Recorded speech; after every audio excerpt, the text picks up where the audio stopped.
Hello friends. आपल्या सर्वांची आवडती मालिका तू ही रे माझा मितवा या मालिकेच्या आजच्या रविवार 8 फेब्रुवारीच्या एपिसोडमध्ये खूप मोठा ट्विस्ट आलाय. आजी तिच्या रूममध्ये बसलेली असते आणि ती मामीला बोलवून घेते. मामी रूममध्ये येते आणि विचारते, काय झालं आई, तुम्ही मला का बोलवलंय? तर आजी तिला सांगते, आता तुझ्या मनात जो राग आहे ना तो सोडून दे. आकाश आणि नम्रता या दोघांचा साखरपुडा झालाय आणि आता आपल्याला त्या दोघांच्या लग्नाची बोलणी करायची. हे ऐकून मामीला खूप राग येतो. आजी तिला म्हणते, मी सुप्रियाला बोलून घेतलंय, नम्रताच्या आईला, आणि आपल्याला त्यांच्याशी लग्नाची बोलणी करायची. वल्लरी खूप चिडते आणि म्हणते, आई, या लग्नाला माझा विरोध आहे, त्यामुळे मी या बोलणीत नसेल. आजी खूप चिडते आणि म्हणते, तुला थांबावंच लागे, मी काहीच ऐकून घेणार नाही. त्यामुळे वल्लरी रागारागाने रूमच्या बाहेर येते आणि बाहेर येऊन विचार करते, या ओल्ड लेडीला काहीच कळत नाही. मी मनात जरी आणलं ना, तरी मी सुप्रिया समोर येऊ शकत नाही. नाहीतर माझं सगळंच भांडं फुटेल आणि मला या घराबाहेर जावं लागेल. त्यामुळे सुप्रिया खूप टेन्शनमध्ये येते. रात्र होते आणि सगळेजण मस्त हॉलमध्ये गप्पा मारत बसलेले असतात. तेव्हा आजी, मामा या सगळ्यांच्या गप्पा सुरू असतात आणि मामा हा मस्तपैकी पेपर वाचत बसलेला असतो आणि सांगतो, आजकाल पेपरमध्ये ना चांगल्या बातम्या काही येतच नाही. नेहमी खून, दरोडा, अत्याचार अशाच बातम्या येत असतात. आणि राजेश हा मस्त त्याचा मोबाईल पाहत बसलेला असतो. अर्णव म्हणतो, कसं आहे ना मामा, आजकाल लोकांना सगळं माहिती आहे. या गुन्हेगारांना कळतं की आपण गुन्हा केला तर मोठी शिक्षा होऊ शकते. परंतु तरीही गुन्हेगार काही घाबरत नाही आणि गुन्हा करायचं काही थांबवत नाही. आणि अर्णव हा चक्क राजेशला विचारतो, काय जिजू, तुम्हाला काय वाटतं? तर राजेश हा किती मोठा गुन्हेगार आहे आपल्या सगळ्यांना माहिती आहे आणि तो मला काही माहीतच नाही असा आव आणतो आणि म्हणतो, खरंय अर्णव, गुन्हेगार आजकाल कोणालाच घाबरत नाही. तर अर्णव त्याला विचारतो, आता तुम्ही इतके मोठे लॉयर आहात, तुम्हीच मला सांगा, या गुन्हेगारांची मानसिकता काय असते? तर हा राजेश सांगतो, गुन्हेगारांचं कसं असतं ना, त्यांना आहे ना भीती नसते की मी गुन्हा केला तर माझं कुणी काही वेडवाकडं करेल, मला शिक्षा होईल. त्यांना गुन्हा करताना मजा येत असते आणि या मजेसाठी, स्वतःच्या स्वार्थासाठी ते हे गुन्हे करत असतात. अर्णवला सुद्धा समजतं की राजेश हा कधीच सुधारणार नाहीये. तेवढ्यात मामा एक बातमी वाचतो. पहा आता हीच बातमी. दहिसरच्या जंगलामध्ये जमिनीत एक बॉडी पुरली होती आणि ही बॉडी पोलिसांना सापडलीये. आणि हे ऐकून सगळेजण या बातमीचा विचार करतात, पण राजेशला मात्र जबर धक्काच बसतो. त्याला शंका येते, ही तीच तर बॉडी नाही ना, मी जी जमिनीत पुरली होती 1 वर्षांपूर्वी, शलाकाची बॉडी. त्यामुळे तो खूप घाबरतो आणि मामा या बातमीबद्दलच सांगतो, किती नराधम माणूस असेल हा. त्या बिचाऱ्या मुलीबरोबर त्याने किती वाईट केलंय. आणि अंजली खूप चिडते आणि म्हणते, त्या नराधमाला तर शिक्षा व्हायलाच हवी. भरचौकात त्याला फाशी द्यायला पाहिजे. मामा म्हणतो, आता अंजली ताई चिडल्या बरं का, म्हणजे त्या नराधमाला शिक्षा नक्कीच होणार. आणि सगळेजण हसू लागतात. पण राजेश मात्र टेन्शनमध्ये आलेला असतो. कारण मामाने जी बातमी वाचली आहे ना आणि या मुलीबद्दल जे काही सांगितलंय, ती बॉडी आपणच जमिनीत पुरली होती अशी भीती राजेशला वाटते. आणि राजेश, मला एक महत्वाचा कॉल आलाय असा म्हणून बाहेर पडतो. पण अर्णव आणि ईश्वरीला या गोष्टी दिसलेल्या असतात की राजेश घाबरलाय. राजेश हा घराबाहेर येतो आणि विचार करतो, त्या पेपरमध्ये जी बातमी आली त्यावरून तर असंच वाटतंय की नक्कीच शलाकाची बॉडी असेल. पण मी तर ती जमिनीत खूप खोलवर पुरली होती, पोलिसांना ती कशी सापडली, हे सगळं कसं शक्य आहे? आणि जर तीच शलाका असेल तर मग पोलिसांना सगळं सत्य समजलं असेल का? माझ्याविरुद्ध काही पुरावा सापडला असेल का? अशी भीती राजेशला वाटू लागते. आणि राजेशला सगळं काही आठवतं. राजेशला आठवतं हे सगळं कसं घडलं होतं आणि हे सगळं का घडलं होतं. राजेशला आठवतं, जेव्हा राजेश हा राकेश बनून ईश्वरीच्या चाळीत राहायचा आणि ईश्वरीच्या घराबाजूला जी रूम होती त्या खोलीमध्ये तो राहायचा.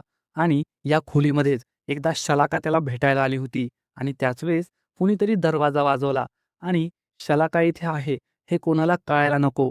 त्यामुळे राजेशने चक्क तिचं तोंड दाबून ठेवलं होतं. पण चुकीने त्याने शलाकाचं नाक आणि तोंड दाबून ठेवलं आणि यामध्येच शलाकाचा मृत्यू झाला होता. शलाका मेली होती. त्यामुळे राजेशला जबर धक्काच बसला आणि मग राजेशने शलाकाला आपल्या कपाटात लपवून ठेवलं होतं. आणि त्यानंतर जेव्हा रात्र होते तेव्हा राजेशने एका मोठ्या बॅगमध्ये शलाकाची बॉडी भरली आणि तो ही बॉडी जंगलात पुरण्यासाठी निघाला. पण तेवढ्यात त्याला ईश्वरी सापडली. ईश्वरी भेटली आणि ईश्वरीने विचारलं, "राकेशजी, एवढ्या रात्री एवढी मोठी बॅग घेऊन तुम्ही कोठे जाताय?" तेव्हा राकेशने तिला खोटं सांगितलं होतं.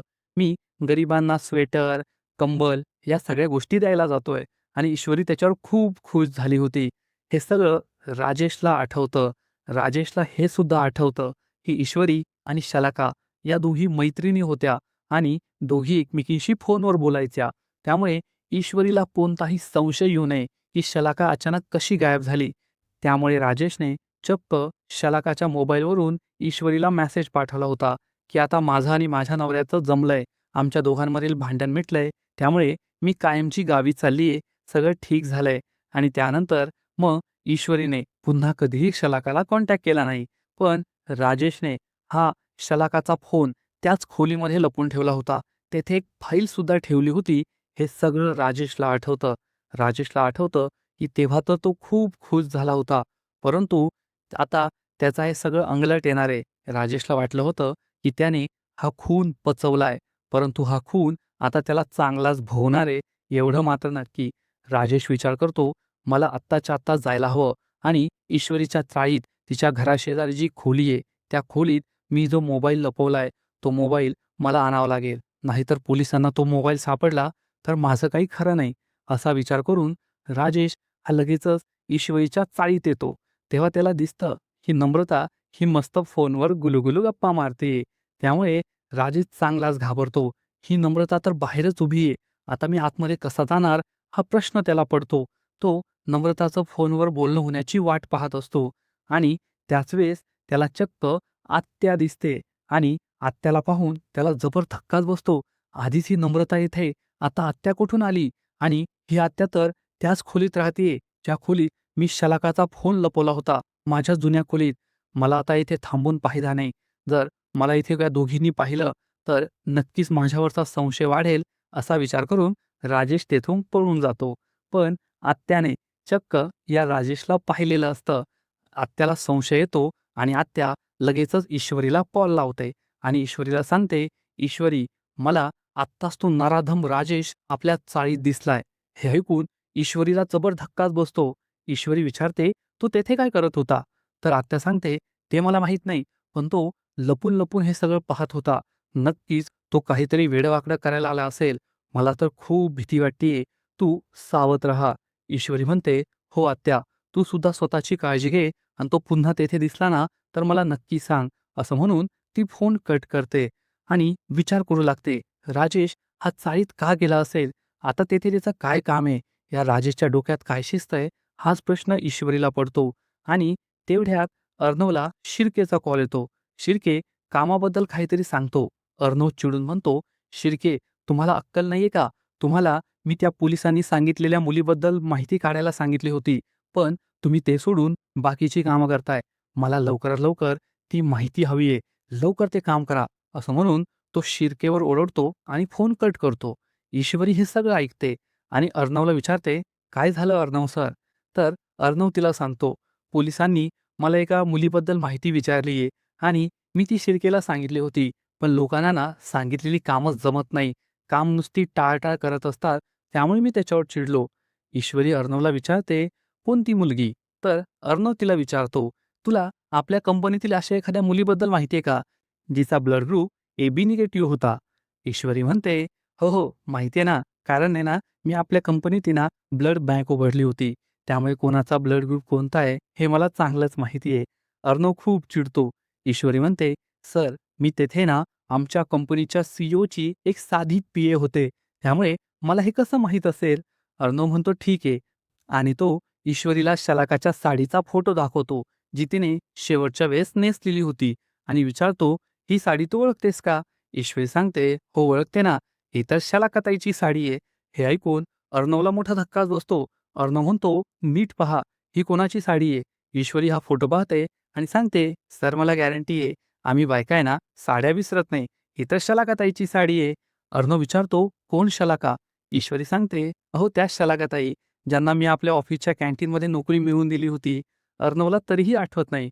ईश्वरी सांगते, "त्या तर आपल्या घरी सुद्धा आल्या होत्या." अर्णवला जबर धक्काच बसतो. अर्णव विचारतो, "आपल्या घरी आल्या होत्या? कधी? ईश्वरी सांगते, "सर, तुम्हाला आठवतंय का? आपण घरी एक पूजा ठेवली होती आणि या पूजेचा मान शलाकाताईला मिळाला होता. शलाकाताई घरी पूजा करायला आल्या, तर मामी त्यांना म्हणाल्या होत्या, की तुझ्या नवऱ्याने तुला टाकलंय आणि अशा बाईच्या हातून आम्ही पूजा होऊ देणार नाही.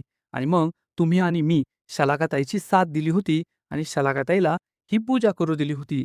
आणि अर्णवला हे सगळं आठवतं.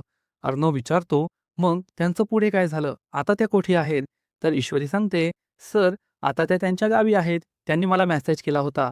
त्यांचा नवरा आहे ना, त्यांना खूप त्रास द्यायचा. त्यांचे दागिने चोरून तो शहरात आला होता.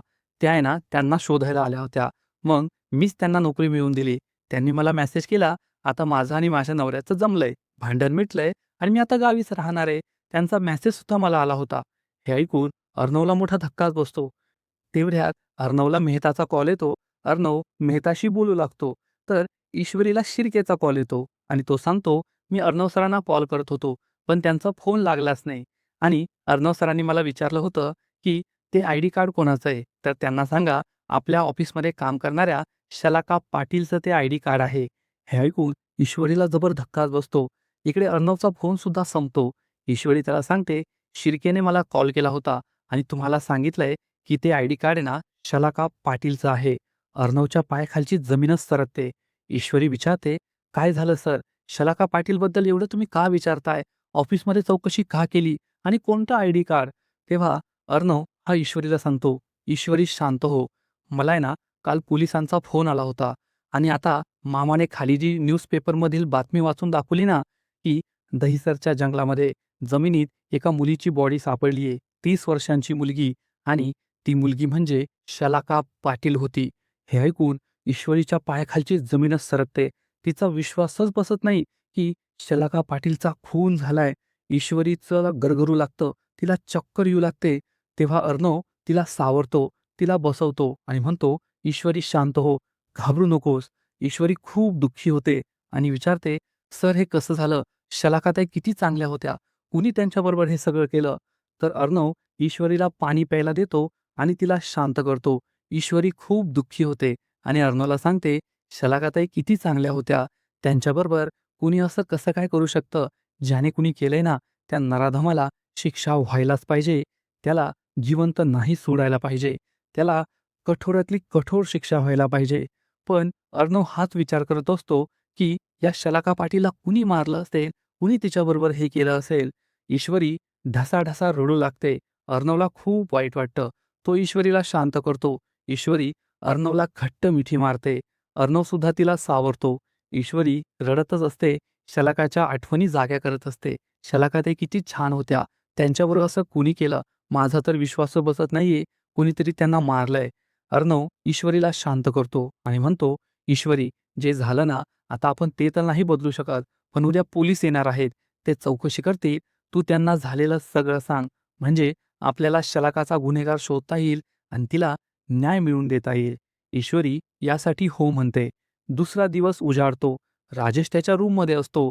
मला लवकरात लवकर माझा मोबाईल त्या शलाकाच्या रूममधून आणायला हवा, असा विचार तो करत असतो. तेवढ्यात तेथे अंजली येते आणि अंजली ही आपल्या बाळाचे कपडे त्याला दाखवते आणि विचारते, "आपल्या बाळासाठी हे कपडे घ्यायचेत का?" राजेश खूप चिडतो आणि तिच्यावर ओरडून म्हणतो, "अगं, इथे मला काय टेन्शन आहे आणि तू काय ते फालतूचे हे कपडे घ्यायचे का आणि ते कपडे घ्यायचे का?" तेव्हा अंजलीला जबर धक्काच बसतो. अंजली विचारते, "तुम्ही माझ्यावर एवढे का चिडताय? असं का बोलताय? आपल्या मुलाच्या कपड्याबद्दलच विचारलं ना मी." राजेश म्हणतो, "सॉरी अंजली, मी ना वेगळ्याच टेन्शनमध्ये होतो. एक केसच्या टेन्शनमध्ये होतो." तर अंजली त्याला म्हणते, "तुम्हाला कसलं केसचं टेन्शन?" तर राजेश म्हणतो, "ती केस मी हरू शकतो." तर अंजली त्याला म्हणते, "माझा तुमच्यावर पूर्ण विश्वास आहे. तुम्ही कोणतीच केस हरू शकत नाही." राजेश म्हणतो, "हो, खरंय. पण ही केस आहे ना, माझ्या अंगलट येणार आहे. ही केस मी हरणार आहे, असं मला वाटतंय." असं म्हणून राजेश तेथून निघून जातो. त्यामुळे अंजलीला त्याची खूप काळजी वाटते, की हे आता खूप टेन्शनमध्ये आहे आणि हे कोणत्या केसबद्दल बोलताय. पण अंजलीला काय माहीत, की आपला नवरा हा कोणत्या केस लढत नाहीये, तर त्याला आता स्वतःच गुन्हेगार म्हणून कोर्टात उभं राहावं लागणार आहे आणि त्याला जबर शिक्षा होणार आहे. तर इकडे पोलीस हे ईश्वरी आणि अर्णवला भेटायला आलेले असतात. तेव्हा अर्णव हा ईश्वरीबद्दल सांगतो, की शलाका पाटीलला ईश्वरी ओळखायची. इन्स्पेक्टर विचारतात, "तुमची आणि त्यांची ओळख कशी झाली?" तेव्हा ईश्वरी सांगते, शलाका पाटील या मला मुंबई आमच्या चाळीजवळच भेटल्या होत्या. त्या खूप टेन्शनमध्ये होत्या. त्या मूळच्या साताऱ्याच्या होत्या आणि त्यांच्या नवऱ्याचं आणि त्यांचं जमत नव्हतं. त्यांचा नवरा त्यांचे दागिने चोरून मुंबईत आला होता. त्यामुळे त्यासुद्धा त्यांना शोधत-शोधत येथे आल्या. पण त्यांच्याकडे राहण्याची कोणती जागा नव्हती, कामधंदा नव्हता. म्हणून मी त्यांना आमच्या ऑफिसमध्ये कॅन्टीनमध्ये नोकरी मिळवून दिली होती आणि राहण्यासाठी सुद्धा आमच्या चाळीतच जागा दिली होती. हे ऐकून अर्णव आणि इन्स्पेक्टरला मोठा धक्काच बसतो. राजेश लपून हे सगळं ऐकत असतो. ईश्वरी सांगते, शलाकाताई खूप छान होत्या. खूप इमानदारीने काम करायच्या. तर इन्स्पेक्टर विचारतो, तुमचा आणि त्यांचा शेवटचा कॉन्टॅक्ट कधी झाला? तर ईश्वरी सांगते, मला आहे ना त्यांचा मेसेज आला होता, की त्यांचं आणि त्यांच्या नवऱ्याचं भांडण मिटलंय आणि आता त्या गावी गेल्या आहेत आणि गावीच राहणार आहेत आणि त्यानंतर पुन्हा आमचा कॉन्टॅक्ट झालाच नाही. हे ऐकून अर्णव, इन्स्पेक्टर या सगळ्यांना मोठा धक्काच बसतो. राजेश हे सगळं लपून पाहत असतो. तेव्हा लगेचच इन्स्पेक्टर ईश्वरीला शलाकाची साडी दाखवतो आणि विचारतो, ही शलाका पाटीलची साडी आहे का? ईश्वरी सांगते, हो सर, शलाकाताईची साडी आहे. ही साडी त्या नेहमी नेसायच्या. त्यामुळे सगळ्यांना कळतं की नक्कीच ती डेड बॉडी शलाका पाटीलचीच होती आणि त्यांचाच खून झालाय. ईश्वरी सगळं काही सांगत असते. शलाकाताई खूप छान होत्या, पण त्यांचा आणि दुसऱ्या कोणाचं कधीच भांडण नव्हतं. त्यामुळे त्यांचा कुणी खून करणं शक्य नाहीये. पण इन्स्पेक्टरला मात्र शंका आलेली असते, की नक्कीच तुमच्या कुटुंबातील किंवा तुमच्या ऑफिसमधीलच अशी एखादी व्यक्ती असेल, ज्यांच्याशी त्यांचं काहीतरी नातं असेल आणि या नातेसंबंधातूनच त्यांची हत्या झाली असावी. ईश्वरी सांगते, त्या स्वभावाने खूप चांगल्या होत्या आणि त्या आपल्या कामाशी काम ठेवायच्या. त्यांचं असं काही असेल असं मला नाही वाटत. आणि मग इन्स्पेक्टर याबद्दलच विचार करत असतो आणि सगळे धागेदोरे एकत्र करण्याचा प्रयत्न करत असतो. राजेश लब्बून हे सगळं पाहत असतो, की ईश्वरी इन्स्पेक्टरला काय सांगतीये आणि इन्स्पेक्टर आता आपल्या घरापर्यंत येऊन पोहोचलाय. म्हणजे तो लवकरच माझ्यापर्यंत येऊन सुद्धा पोहोचेल आणि आता माझं काही खरं नाही. या शलाकाच्या केसमध्ये मी अडकणार अशी भीती त्याला वाटत असते आणि आजचा एपिसोड येथेच संपतो. फ्रेंड्स, खरंच तू ही रे माझा मितवा या मालिकेमध्ये मागील अनेक दिवसांपासून आपण या क्षणाची वाट पाहत होतो, की राजेशसारख्या नराधमाला शिक्षा व्हायला पाहिजे. कधी ना कधीतरी त्याची पापं समोर यायला पाहिजे आणि आता नियतीनेच त्याची पापं समोर आणायचं ठरवलंय. राजेशने जे त्याचं पाप जमिनीत गाडून ठेवलं होतं, ते आता जमिनीच्या बाहेर निघालंय आणि आता लवकरच राजेशने शलाकाचा खून केला होता, ही गोष्ट सिद्ध होईल. आजचा एपिसोड तर भारी होता, पण या मालिकेचा पुढील एपिसोड आणखीन भारी असणार आहे. आणखीन मोठा ट्विस्ट या मालिकेत येणार आहे. मग नेमकं घडणार तरी काय? तर फ्रेंड्स, पुढील एपिसोडमध्ये आपण पाहू, की राजेश जो विचार करत होता, की आपल्या जुन्या खोलीमध्ये जायचं आणि शलाकाचा मोबाईल घेऊन यायचा. पण त्याच्यापेक्षा आपली ईश्वरी सुपर फास्ट असणार आहे. राजेश या खोलीत जाऊन तो मोबाईल घेण्याआधी स्वतः ईश्वरीच या खोलीमध्ये जाणार आणि ती हा मोबाईल सापडवण्याचा प्रयत्न करेल. तिथे तिला हा मोबाईल सुद्धा सापडणार आणि चक्क एक फाईल सापडणार आणि या फाईलमध्ये तिला खूप सारे डिटेल्स मिळतील. तिला सगळ्या गोष्टी समजणार आणि हे सगळं राजेशनेच केलंय हे सुद्धा ईश्वरीला समजणार. म्हणजे शलाकाचा मोबाईल या खोलीतच होता. जो मेसेज केला गेला तो शलाकाने नव्हता केला, तर दुसऱ्या व्यक्तीने केलाय हे ईश्वरीला समजणार आणि ही खोली राजेशची आहे. याचा अर्थ हे सगळं राजेशनेच केलंय. या प्रकरणाशी राजेशचा संबंध आहे हे सुद्धा ईश्वरीला समजणार आहे आणि आता या मालिकेमध्ये एक जबरदस्त ट्विस्ट येईल एवढं मात्र नक्की. ईश्वरीच्या हातात हे सगळे पुरावे लागले आहेत. हा मोबाईल आणि ही फाईल आणि मग ईश्वरी घरी येणार आणि घरी आल्यावर ती अर्णवला हे सगळे पुरावे दाखवणार. ही फाईल दाखवणार, शलाकाचा मोबाईल दाखवणार, ज्यावरून ईश्वरीला शेवटचा मेसेज केला गेला होता आणि मग अर्णवला सुद्धा समजेल की हे सगळं राजेशने केलंय. ईश्वरी अर्णवला सांगणार, या प्रकरणात राजेशचाच हात आहे आणि शलाकाला राजेशनेच मारलंय. त्यामुळे अर्णवला सुद्धा जबर धक्का बसेल. तर इकडे राजेश हा आपल्या या जुन्या खोलीमध्ये परतणार आणि मोबाईल आणि फाईल शोधण्याचा प्रयत्न करेल. परंतु ईश्वरीने आधीच मोबाईल आणि फाईल तेथून नेलेली असेल. त्यामुळे राजेशला हे सापडणारच नाही आणि राजेशला प्रश्न पडेल, मोबाईल आणि फाईल कुठे गेली? कोणी नेली? कोणी हे सगळं केलं असेल? त्यामुळे राजेश चांगलाच घाबरणार.